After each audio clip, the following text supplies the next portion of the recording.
My name is Mike Sorrentino. I'm the founder of Sorrentino Media. We're a digital first production company located in Manhattan where we have a couple of studios. I happen to be in one today. We do podcasting. We do all sorts of live streaming and video production. I was a producer for cable television news for so many years. Thank God I'm not anymore. And now I'm doing mostly corporate and branded content and live streaming. Mr. Cruz, tell us about yourself, your company, what you do, and a little bit about your background. Again, we'll try to keep it to an elevator pitch. We're going to expand on everybody's background a little bit. Yeah, I mean, I love and hate that you called it an elevator pitch because I'm the worst. Yeah, I know. But I will keep it short. One thing that you mentioned though, before we get into it, you mentioned about entrepreneurship, not necessarily meaning to start a company. I actually think that's the new employee, actually. I think we're all now, especially remote, and the challenges that we're facing. I think employees as a whole, everyone should be put into that mindset of what an entrepreneur is and how you can be an asset to anywhere you are. So I'll just start with that. But for my story, Michael Cruz, I've been in the business in advertising for 15 years now. I am one of the not so recent alumni. So I'm 2002. And my start after college was an interesting one because I freelanced for some time.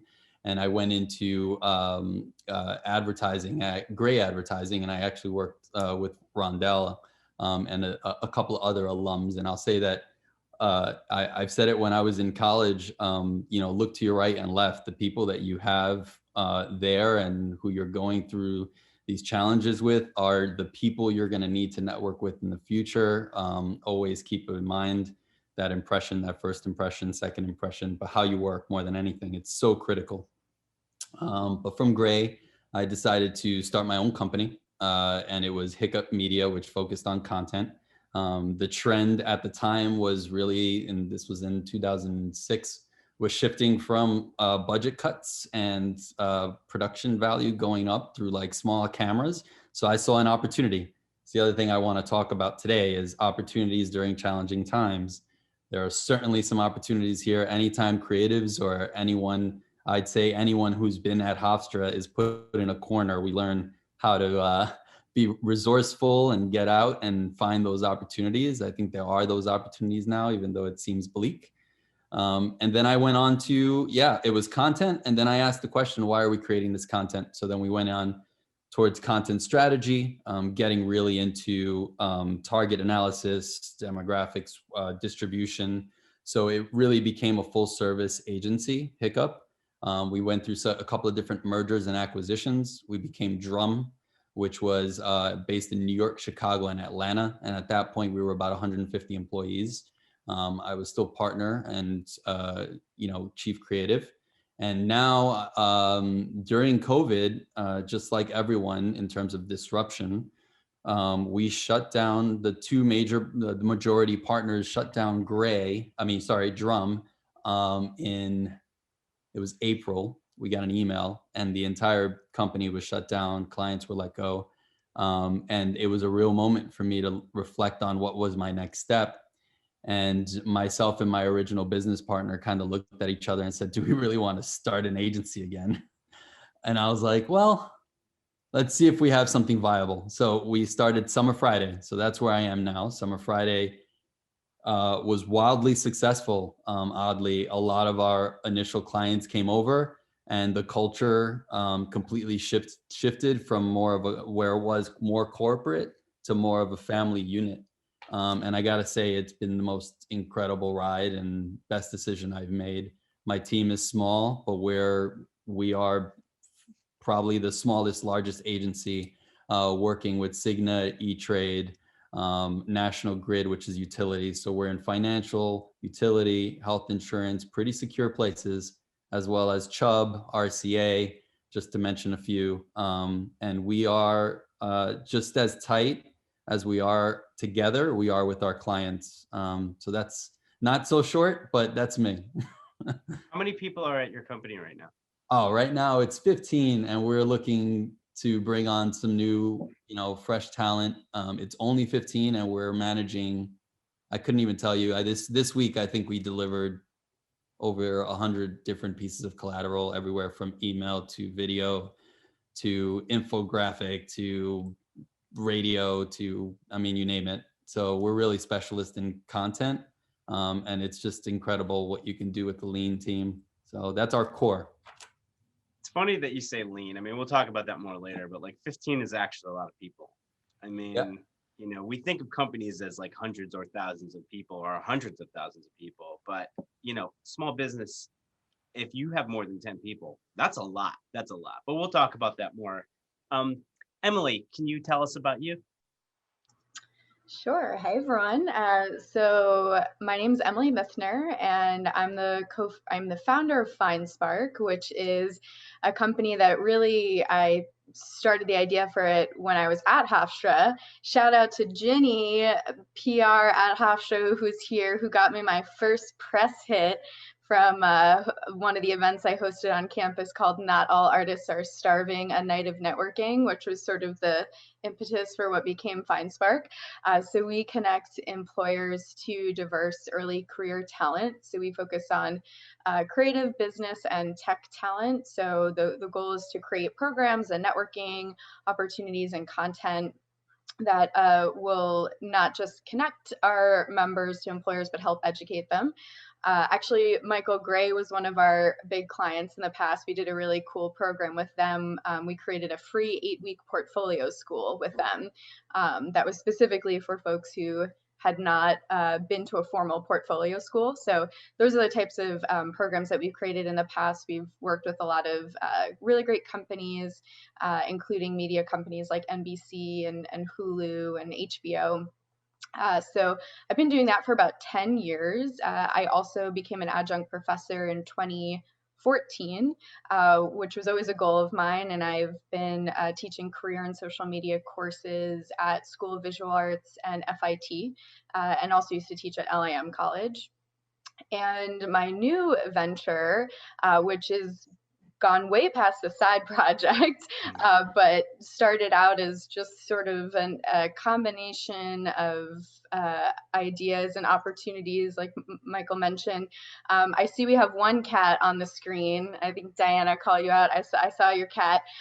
So my now husband and I became cat people unexpectedly when we rescued a kitten on a whim from a family member's backyard in 2017. And we ended up launching a e-commerce company that specializes in cat travel products. So travelcatshop.com is now the #1 cat travel brand in the world.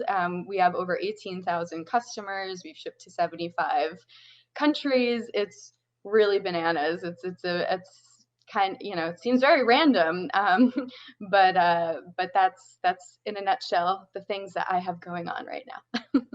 Emily, one thing that I also want to talk about a little later is pivoting, because I think I think that's something important for all of us. But I remember early on there was some pretty solid FindSpark live events, and I know that these days that is not a thing that one can do. Yeah. So that's something I'm going to want to ask you about. And again, please, everyone, feel free. I'll be looking at the chat. This is informal. We're all just, friends here. So feel free to chime in. So while we're talking about cats, the coolest cat I know, Cameron Kadison. Tell us about you and where you came from rural Kansas. Yeah, rural Kansas. And how you ended up in big shot Hollywood. I'm also allergic to cats, by the way. So I graduated in 2003. I was a video, TV, and business major. But kind of my story started before. As Mike mentioned, I grew up in Wichita, Kansas, and I knew that I kind of wanted to work in TV since I was younger, and in high school worked at a radio station, and kind of moved to New York with the dreams of running a television network. Entrepreneurship for me growing up was like not really something that was even thought of as an option. I was in a family that was like, go become a doctor or a lawyer, like, please. And then they realized that I wasn't the best student unless it was TV or radio. So anyways, once I discovered Hofstra had like a joint TV production and business major and would accept me, I came out to Long Island. And what kind of happened from there is I have kind of the wussiest story of entrepreneurship, which was, I got my dream assistant job at CBS right out of college. And all the stuff that I had been hyper focused on since the age of like 15, 16 about the business side of television really didn't, I lost all my excitement for it once I got into this kind of like sales environment and saw like the politics and kind of, and it really made me think like, oh, well, when I was at Hofstra, I enjoyed producing shows, but like I was so terrible at all the technical stuff. And I always thought to myself, like, I don't think I would ever want to work on like one show full time. It's just not, I like having a lot of things going on. So I started reading a few different things and realized that I needed to move to LA and kind of jump into a mailroom at like a Hollywood talent agency. And I wanted to become a TV packaging agent, which ultimately is like representing producers and then representing like comedians and personalities and putting shows together. I had no real interest in like writers or actors. It was more so like comedians and personalities because they were famous for being themselves. Like comedians are telling their story, or if it's like a television like chef or house flipper or car expert or whatever, it's, they're the best at something and that's why you're paying attention to them. So ultimately, I got in through a temp agency to the William Morris Agency, which is the oldest, biggest agency in the world, moved my way up to TV packaging agent in under 3 years, only for the universe to create a merger with another company. And as I mentioned before, I'm not very great with politics. So I was on the chopping block and I'd only been like an agent for 1.5 years at this point, but it was probably the greatest thing that ever happened to me. Because then the next agency job that I took was an even more political environment and pushed me more and more towards like, I got to figure out like where I belong in this landscape because I'm going to end up killing one of my coworkers. So ultimately, I started seeing this hole in the marketplace where there was no one. All these people were blowing up off of reality shows and off of HGTV and Food Network and all these different networks. And they all had agents, but none of them had anyone doing any strategy or management. And it wasn't until like I saw Bethany Frankel sell Skinny Girl Margarita and the Kardashians build so many businesses that I was like, okay, you know what? I figured out, like, I know how to sell TV shows, put things together. I know who I got to call.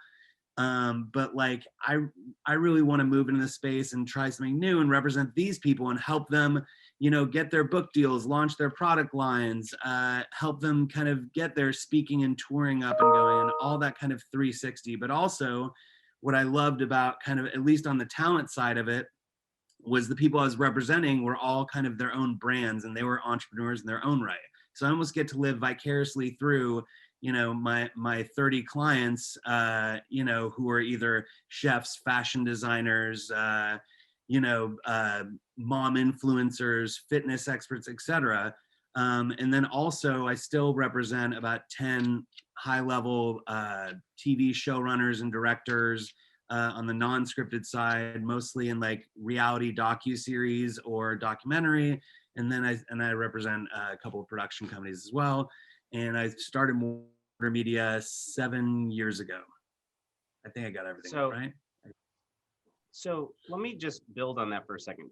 When you say you started Mortar Media, like, what does that mean?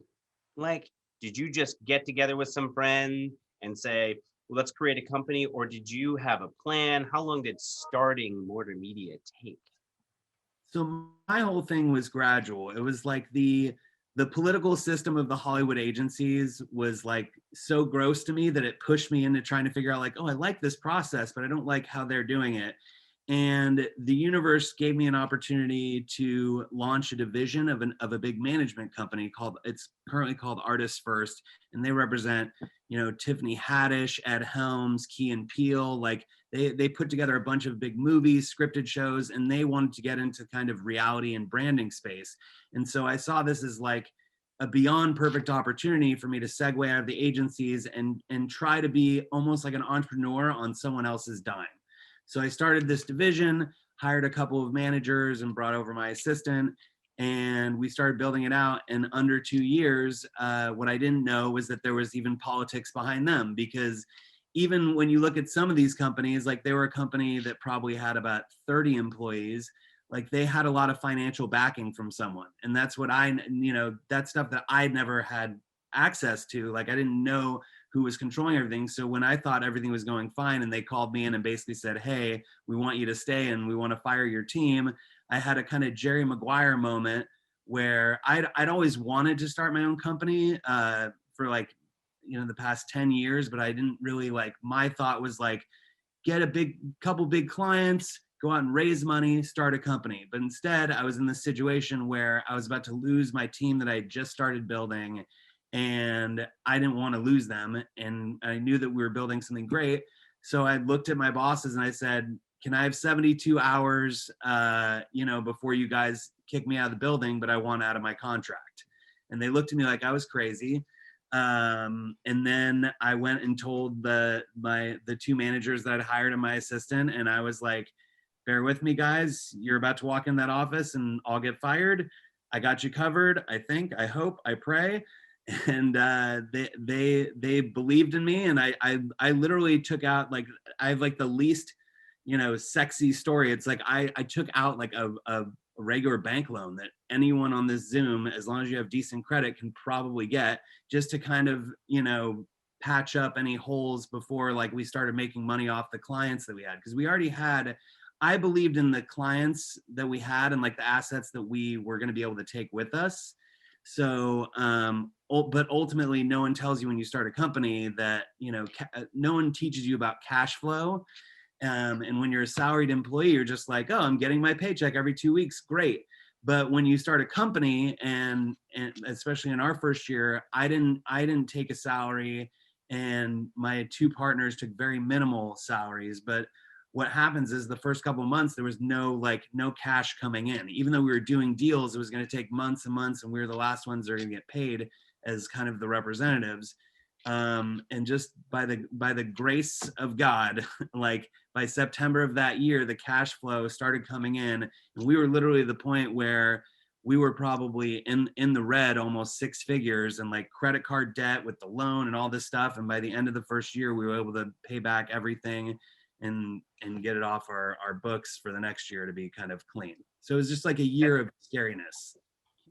That is a great place to go, because Michael, actually I want to go to you on that point, because I think a lot of people, first of all, Cameron, you're making it sound so much easier, and I think we're all hearing that it is very difficult.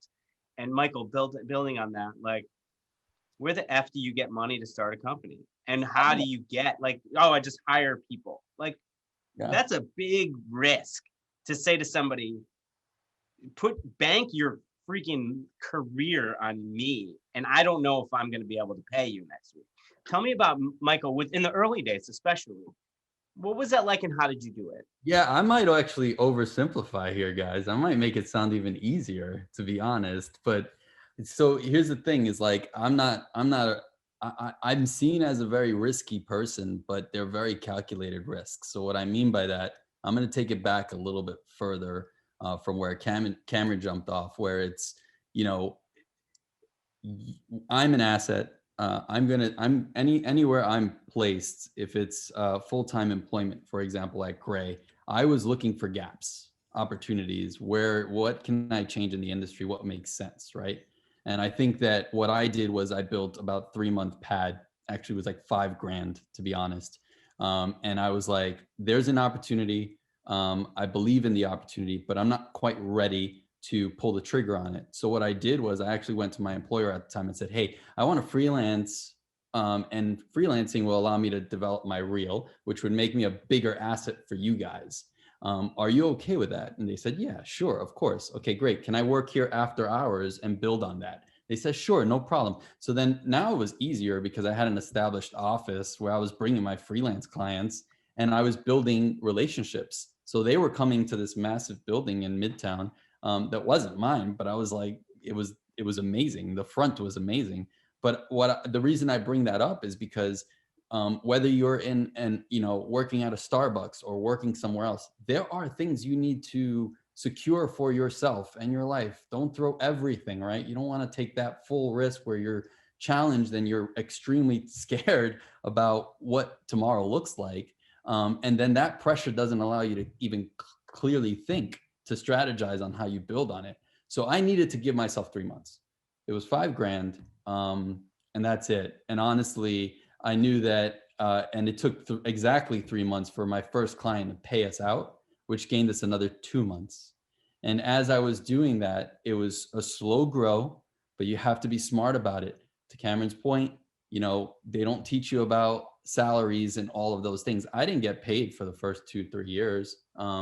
And then, you know, but it was sustainable. In other words, I didn't get paid more than what my expenses were, but we kept it sustainable. And then you get smarter, you refine it, you realize at some point where you know, there is a shift that happens where you have more clarity around what you're doing, and then it starts to be productive. And that's sort of how I started. And then you just, you know, you keep adding clients, and then you can build based on different models. You're either on a retainer model where it's monthly and you're secured on what you have, or your project basis, where if it's project by project, a little more scary, but you can bring teams on. And then at some point, depending on the budgets, you say, well, it's going to cost me X amount of dollars to hire a freelancer, but that cost, it's the same as paying a salary for 3 months. Do I think I'm going to have another client in 3 months? Then you take the risk and you grow your company. That's how we've gotten to 150. That's how we're at 15 right now from 2. So, you know, it's just a slow growth, but you got to be smart. It's calculated risk. So some questions I won't be able to get to everybody, but Emily, I know you'd have a lot on this, but I'm going to come to you for my next question because I'm going to keep things moving. You know, it's interesting. You mentioned that building the client. So I want to go there. You know, so I always sort of go to this like idea that conversations I have today aren't going to pay off until next year.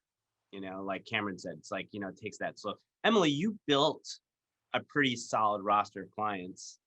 Where did you start, and how do you continue to build them? Yeah, so I mean, it all just came from networking, really. That it's as simple as that. Like, there's no sort of magic base that I was starting from. So, you know, as we began to host events early on, which, right, a lot of them were in-person event. I mean, they were mostly in-person events, although my updated pitch is that we have been hosting virtual events for, you know, over 10 years, because we were always doing supplemental virtual events in the beginning, or since the beginning.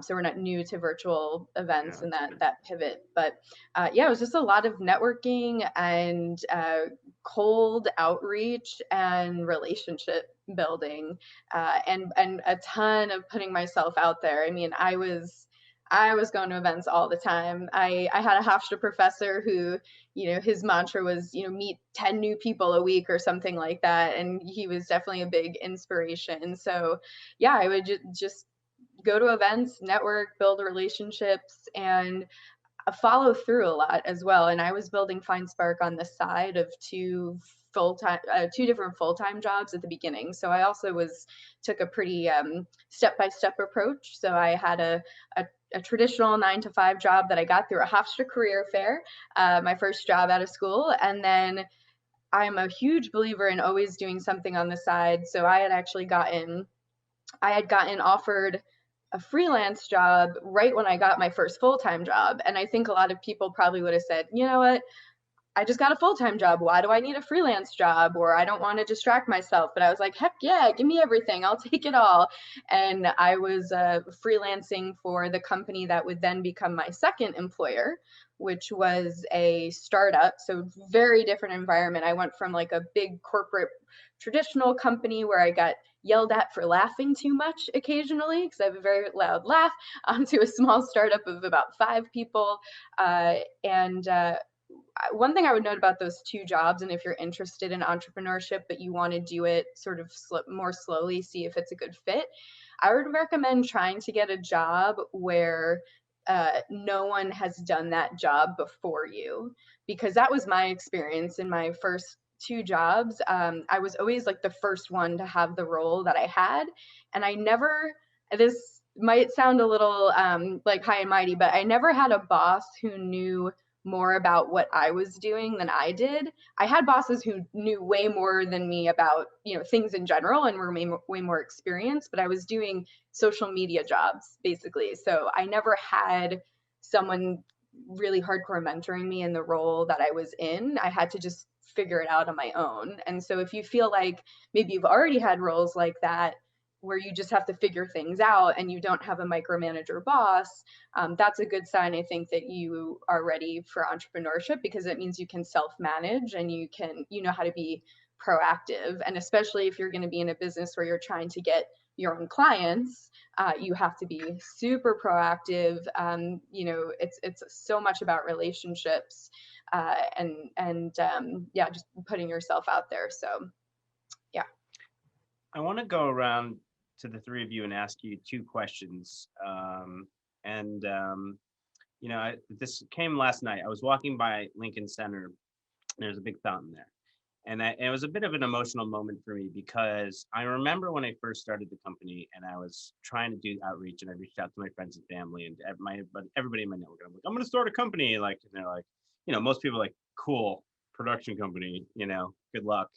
But somebody came to me and said, like, I had this project, and I remember project started coming through, and the bid went into like more of a formal thing, and I saw the potential income from this project, and I was walking by the fountain at Lincoln Square on my way home from work, and I realized how much income potential there was there, and I was like, this might work. Like, I might be better off as a business owner than I was as an employee. That project actually never came through.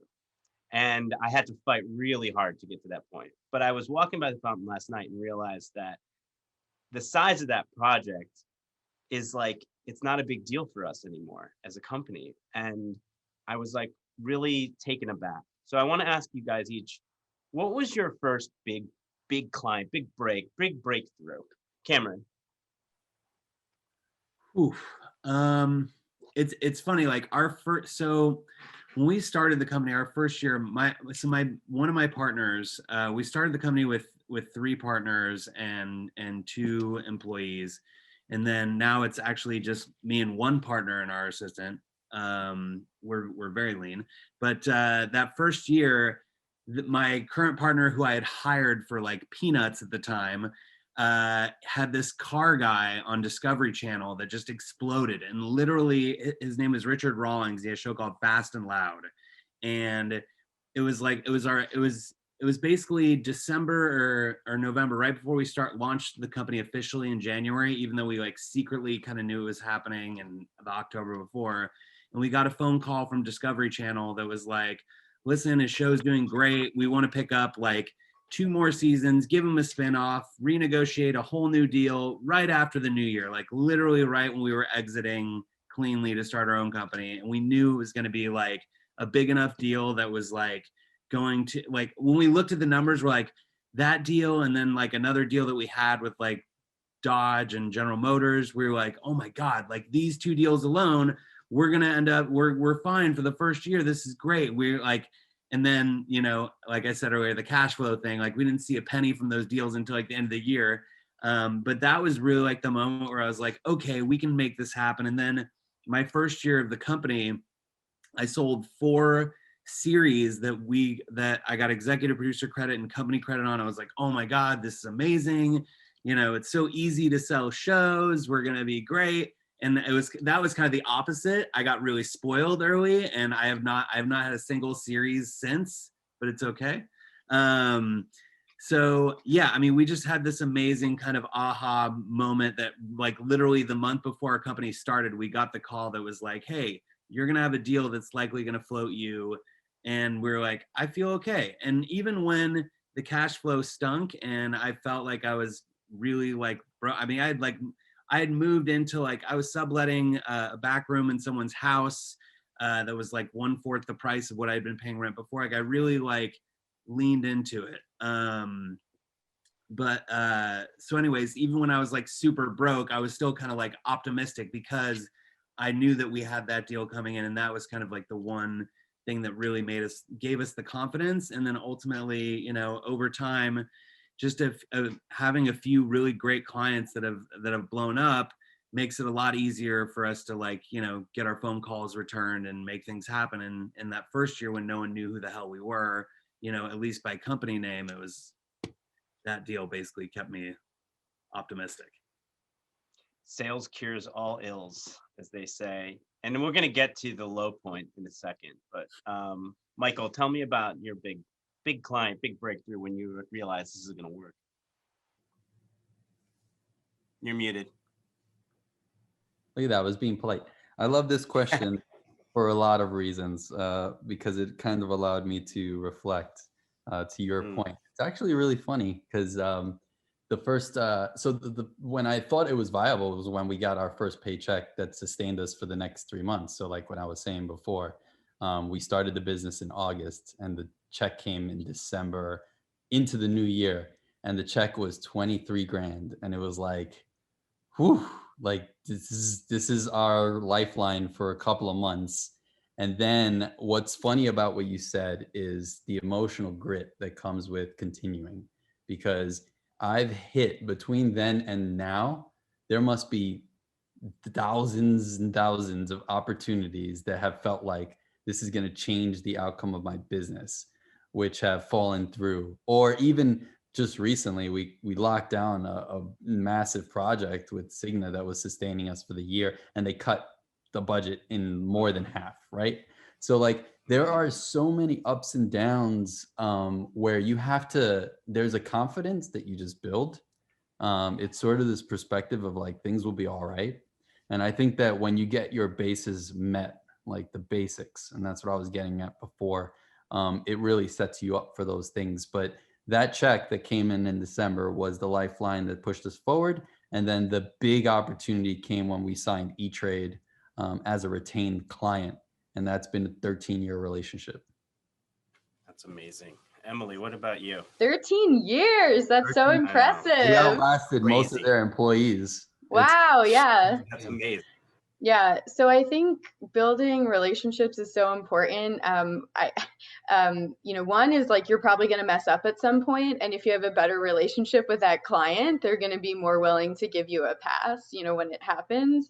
So for us, I would say two big clients that were really exciting. One was HBO. That was probably one of our earliest employer branding events that we did. It was a diversity focused event with somebody on their campus recruiting team.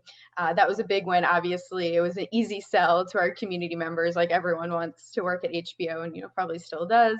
And then we had also been doing, in addition to working with employers, we sometimes work with brands who want to reach our community for marketing purposes and not for hiring. And so we got a deal with Warner Brothers to do a screening of The Intern. And that was super exciting. I was such a long time ago at this point, but yeah, we got like the Warner building rented out, fancy room. Everyone got like fancy snacks, and I was able to, part of it was we were pulling together this a panel of amazing entrepreneurs who just all happened to be women. So it was just really exciting, a really exciting program. They gave us a lot of creativity, and they were super happy with it after. One thing I would put out there, now that I'm in the e-commerce world as well, I know a lot of times media and advertising and what we do with FindSpark, it's around clients, like they said, like retainer clients, and it's based off, say, a certain period of time. But it is really scary when you have that type of business model, when you think like, oh, and maybe somebody mentioned it, like, oh, if one client's budget gets cut, how much of that, how much of your revenue is based from how many clients? And when a lot of your revenue is coming from a small number of clients, it can be kind of scary, right? Again, what if you lose one of those clients? So just with everything turning, to e-commerce, I would say like one of the most amazing things about e-commerce is that if you're doing it right and you're setting up systems with your, paid advertising or your organic traffic or both, whatever your marketing methods are, you get consistent money from a lot of different people. It's just really, it's so different. It's just so different to not have to always be chasing clients, and to be able to just you put in a lot of work and that builds and builds and builds. And, you just get to see the money come in every day.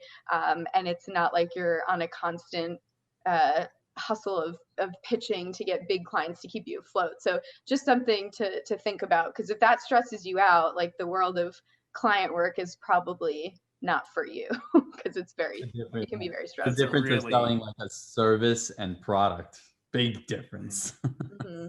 Yeah, that's a really good point, building on that. I mean, we have a large client, IBM, and they're going through a lot of changes internally in the way that they deal with their vendors and the type of vendors that they deal with, specifically with D&I.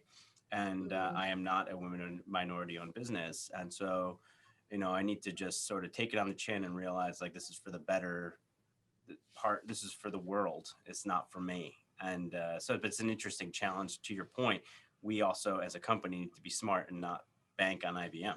Like, I have to assume that might go away. But so I want to build on that. The other thing is, like, there are low points. It's not all like highs. There's a lot of lows, as we all know. And, I think back to March of last year.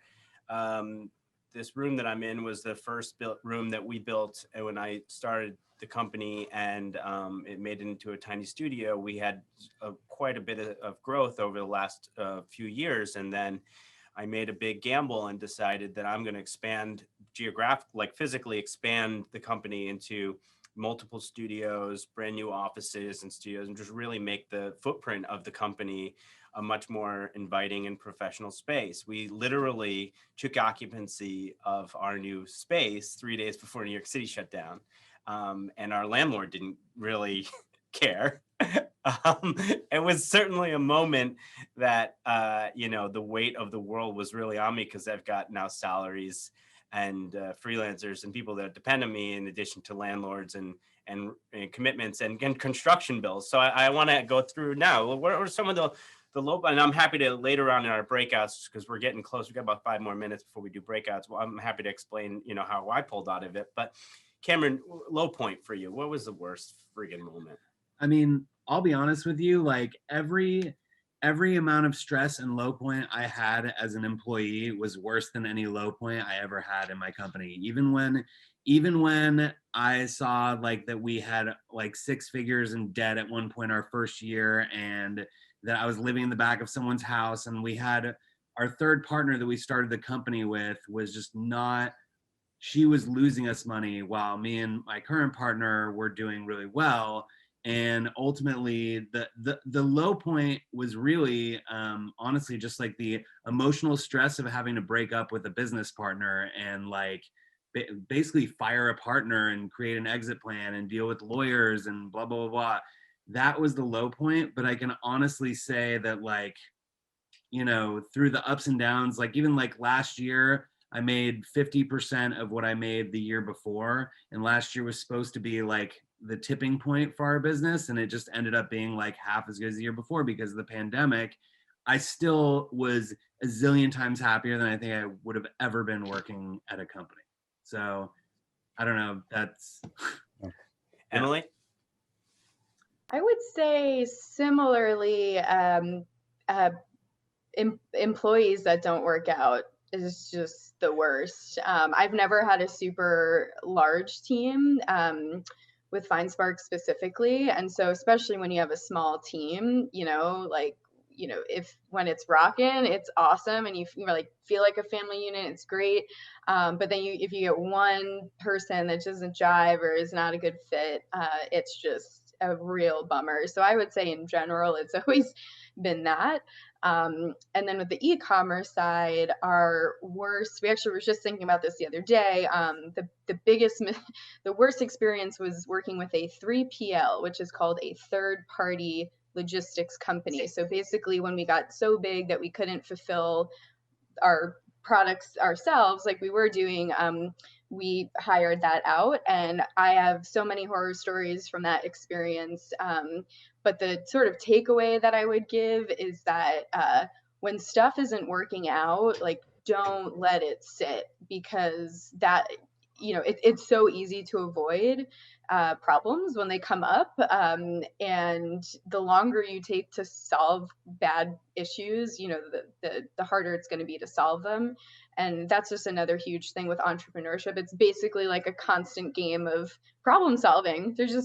It's just all about solving problems. So that's another thing too, is just, are you that type of person who enjoys solving problems? Because it's just, one after another when you're an entrepreneur. Amen to that. And I'm sure we'll all dive into that a little deeper too in our breakouts. Michael, worst moment, lowest point. Yeah, I kind of want to bring this full circle because I think early on I mentioned the entrepreneur mindset. And what I want to highlight is that, again, I mentioned that you can be an entrepreneur as an employee. So it's not just owning a company. And what I meant by that was that it's learning in whatever position you are. So as long as you're constantly learning, right? Like you're put in a position, like it doesn't matter where you are. It really doesn't. And I love how Cameron was like, put me in a mailroom. Like I just need to get in, right? And I did the same thing at my first agency. I was like, just get me in. I don't care. I'm going to learn. With that appetite of learning and with that mindset, it is very hard to have a low point where you don't feel empowered by the challenge of overcoming it. So I kind of mirror what Cameron was saying in terms of like, man, the lowest point was manageable and I got through it and it's terrifying. And if I explain it to anyone else, it's like, holy crap, how did you do that? Right. I went through partnerships that went bad. I went through mergers and acquisitions that were challenging, lawyers, the 150 employees that got left on their ass. Like they were upset. They were looking for blood. They were, and all that emotion that goes with losing that many people was on my shoulders as well. But I think the lowest point I'd have to say is something that I was not actionable on. And I knew that it was off for a year, for 2 years. And that was the culture of the company that had shifted when we grew to 150, right? The culture became corporate and different, not what I wanted. And I sat with it and it was the lowest point. I was not motivated. I wasn't taking action. I was stagnant. It just felt like it was in opposition of everything I believe on. I went on a quest to discover so many things. And I think that it's not even as major of an issue, but it was out of sync with what felt right for me. And I wasn't learning and I wasn't growing. So stagnation's the worst. And I'll call it the worst for a business, for a small business, for any business. It's like you have to have a growth mindset. You have to be learning. You have to be eager with any of these challenges. And that is the entrepreneurship mindset. So we got a couple of questions and I want to keep us on time and go to breakout. So what I'm going to do is defer these questions to our breakout sessions because they're really good. And we can come back. I do have one quick question that I want to go around the circle with. Before I do that, Amy, are we going to be coming back after breakouts and sort of wrapping up here as a group? Yes, we'll come back together. Great. So let me just wrap here with this one question that I steal from one of my favorite podcasts, which is How I Built This. If you haven't listened to it, do it. One of the other questions I was going to ask you guys is, what's your favorite podcast? So let's tack that onto this. So this will be a two-part question. The first is, how much of this do you think is hard work and skills and talent? And how much percentage would you attribute your success to luck? And that's the first part. And then the second is, what's a good podcast? Go ahead, Michael. Oh, damn it. Yeah, sorry, dude. It was a meld. It was work life. So I'm all about balance. I actually have tattoos that represent balance. So for me, it's like, if you can find work that just melds with life, then I don't look at it as hard work. You live and breathe it.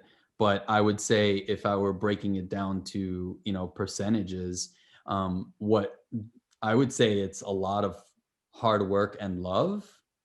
And then what that does is builds opportunities that seem like luck.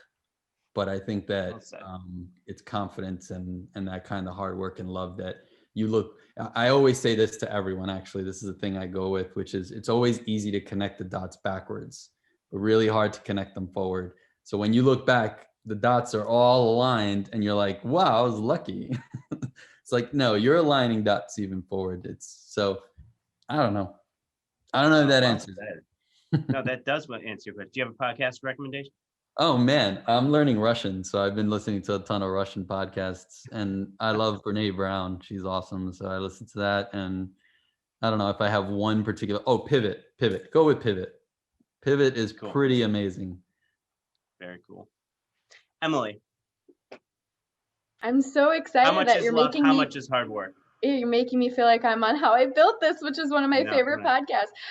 Hey, secret, I was on that show. Not for my company as like the big interview, but I was on the one piece at the like tail end where they talked to small businesses. That's amazing. About my side hustle eye patch case, which was like you have to send me that. Yeah, I want to see. Yeah. Okay. Hard work and luck.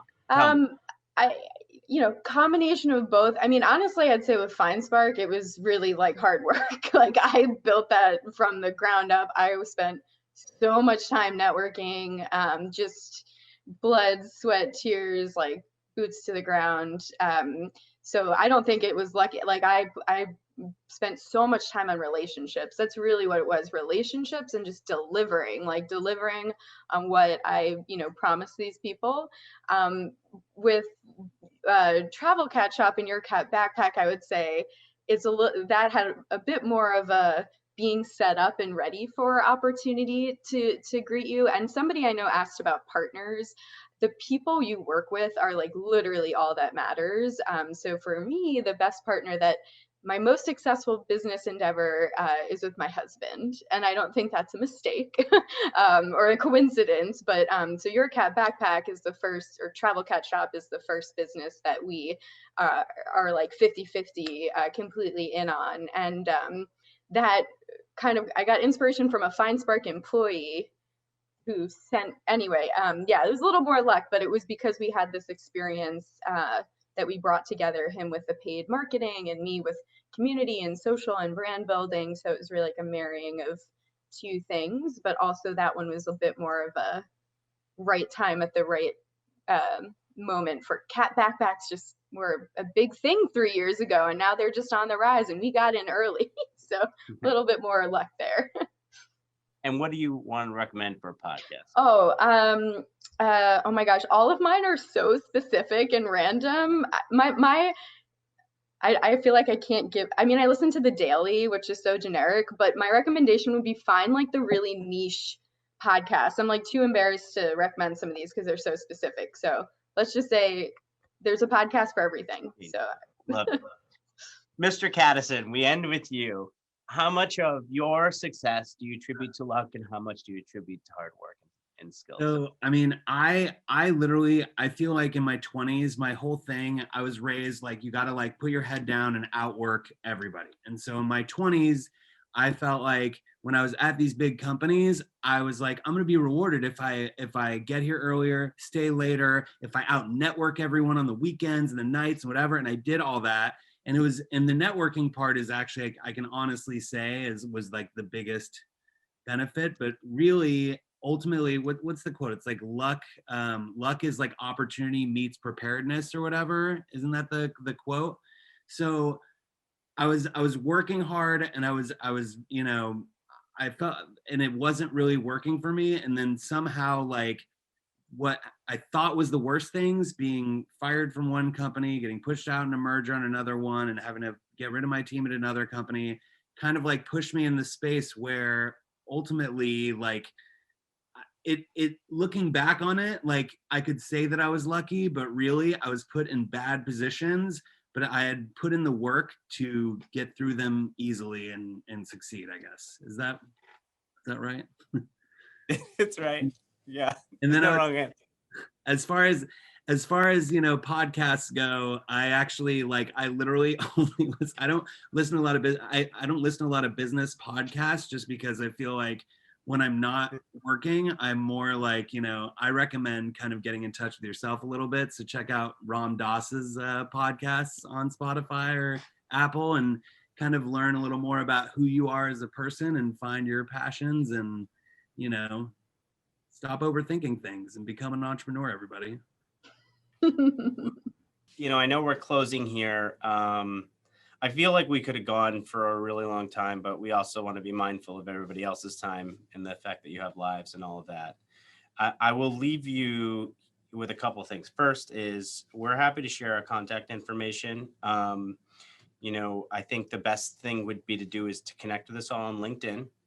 I think, you know, we can put our emails in the chat. Amy, if there's a better approach for that, that's by all means, we're happy to share our contact information. We're all here to help each other. This whole thing, no matter what position you're in, if you're in school now, if you're graduated, if you've been out of school for a long time, or you're making a change, or you're out of work and looking for work, we have to help each other. That's the whole reason why, like, we went to college, we tried to get an education, we paid a ton of money to get that education. Some of us got jobs, and now we need to help each other. That is what we do. That's what we have to do. That's why we're here.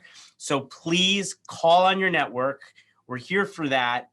We don't want anything other than to grow. I've now collectively been able to see, as an example, Michael, Cameron, Emily grow their own businesses. It's inspired me to do my own, and we all sort of build on that energy. And you know, we really, it's so amazing and inspiring to see when people are down and in this horrible economy and just managing to either get by, maybe thrive, but also just, you know, do what you got to do.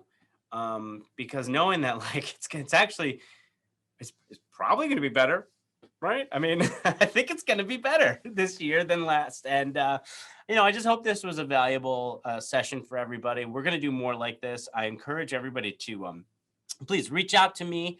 You know, I'd love to hear about sessions that you would like to do. I think one session I really want to do, and Amy and I have been talking about this for a long time, is I'd love to do a panel of just talking to people about their worst low points in their careers, or the biggest mistakes they've made, just all the bad stuff.